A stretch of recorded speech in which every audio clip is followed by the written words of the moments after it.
De la Facultad de Medicina de la Universidad de Anáhuac. Completó su residencia en oftalmología en la Asociación para Evitar la Ceguera de México, Dr. Luis Sánchez Bulnes, donde además realizó la subespecialidad de microcirugía de segmento anterior y actualmente es médico adscrito de esta prestigiada institución.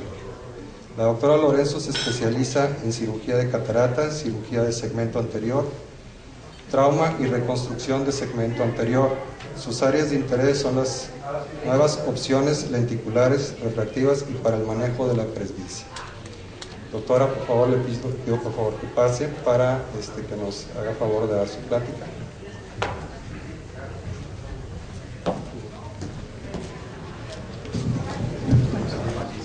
Buenas noches, muchas gracias al doctor Cantú por su invitación y muchas gracias a ustedes por estar aquí.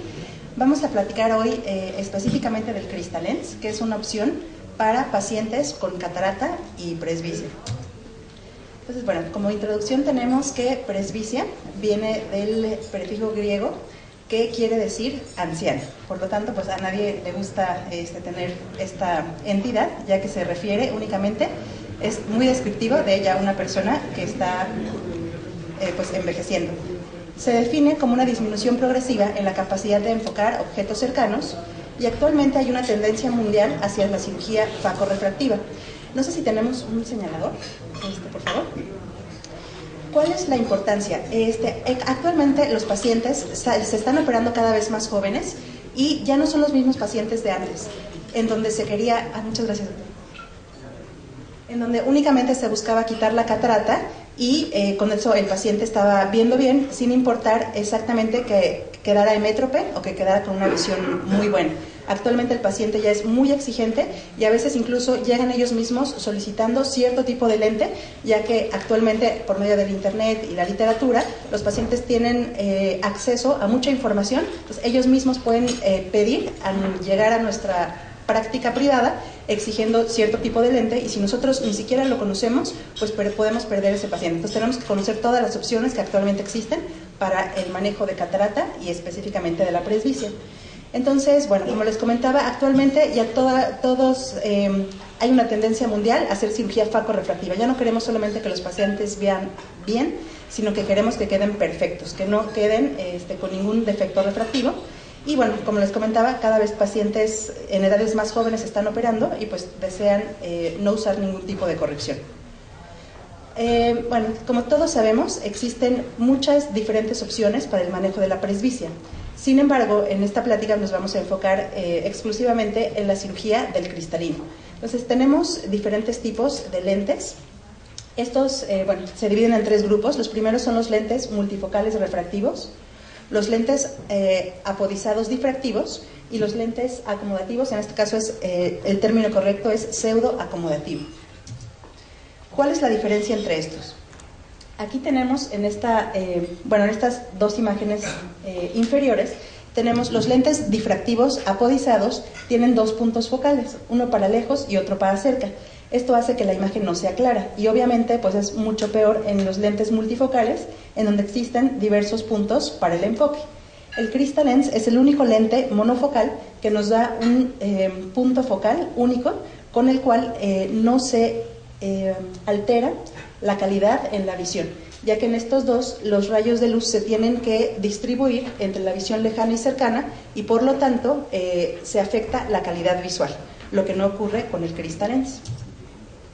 Entonces, ya específicamente hablando de los lentes acomodativos, el primer modelo de Cristalens que salió fue el AT45. Este fue aprobado por la FDA en noviembre del 2003 para la corrección de afaquia y en agosto del 2004 para la corrección de presbicia. En esa época, este primer modelo, la óptica era pequeña, era de 4.5 milímetros, pero bueno, conservaba básicamente esta misma forma, que es con la que contamos actualmente. Esto ha sido la evolución de los lentes. En la actualidad tenemos la quinta generación, pero bueno, entonces el primero fue el AT45, después tenemos al Cristalens 5O, el Cristalens HD. ¿Cuál ha sido la diferencia? Esto ya tiene una óptica más grande y el Cristalens HD, que es un protocolo que les voy a presentar un poco más adelante, la diferencia es que esta en el centro era 2 micras más gruesa para permitir una mayor profundidad de foco y que con esto nos ayudara inclusive más para la visión cercana.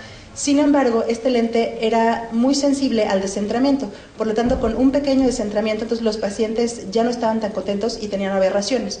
Por eso es que ahora se evolucionó y actualmente tenemos el Cristalens AO. Esta es la quinta generación, es una óptica biconvexa de 5 milímetros. El material es de silicón, pero es llamado Biosil. Es un silicón de tercera generación, con lo cual prácticamente es mínima la opacificación de la cápsula posterior y ya no tiene nada que ver con los silicones de generaciones anteriores.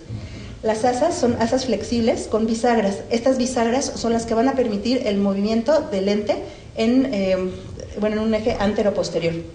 La óptica está optimizada para profundidad de foco y estas son las especificaciones de este nuevo producto. La constante es de 119.1, es la recomendada para estos dos modelos del Cristalens AO, y el diámetro total del lente varía un poquito entre 11.5 y 12 milímetros. ¿En qué dioptrías están disponibles? Lo tenemos desde el 17 hasta el 33 en incrementos de 0.50. También esto es algo muy importante que diferencia este lente de otros. Como tiene que ser muy exacto el cálculo del lente intraocular, lo tenemos en cuartos de dioptría, ya no en media dioptría, porque como tiene que ser muy muy exacto, entonces aquí contamos con lentes en las dioptrías más comunes en incrementos de un cuarto de dioptría. Y tenemos desde el 10 a 16 en incrementos de 0.50. Actualmente en México ya contamos con lentes hasta 30 dioptrías, todavía no hasta el 33, pero ya hasta el 30. Entonces, esta es una imagen que es muy demostrativa porque nos demuestra con el wavefront cómo, al compararlo con el movimiento real, aquí esta línea lo que está marcando es el borde de la capsulorhexis y se observa el movimiento real del lente que podemos observar comparándolo con el wavefront. Entonces esta imagen es muy bonita porque nos demuestra que realmente el lente tiene un movimiento cuando el paciente está haciendo el esfuerzo acomodativo.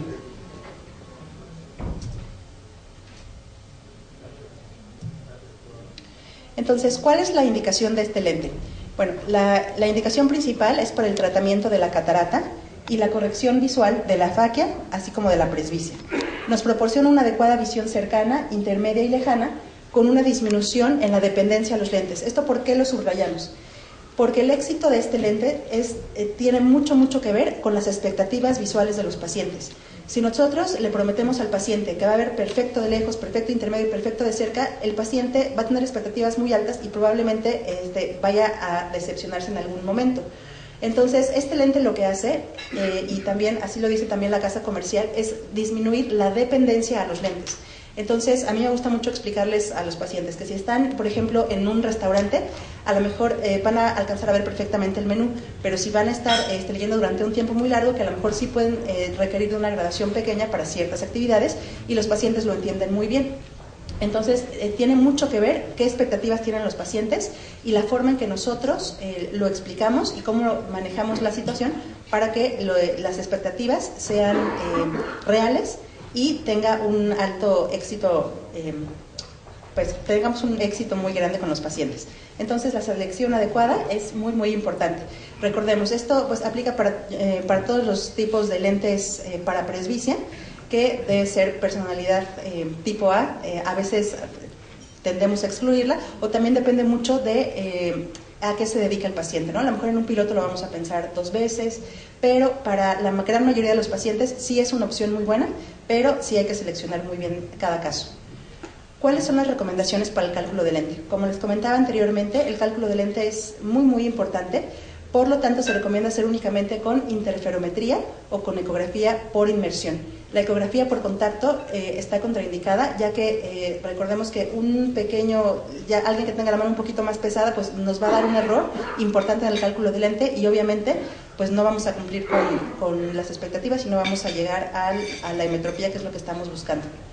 Para las queratometrías, de igual manera, necesitamos que sean por interferometría o queratómetros manuales. Generalmente el autorrefractor no se recomienda mucho y queda totalmente contraindicado hacerlo con el Orbscan.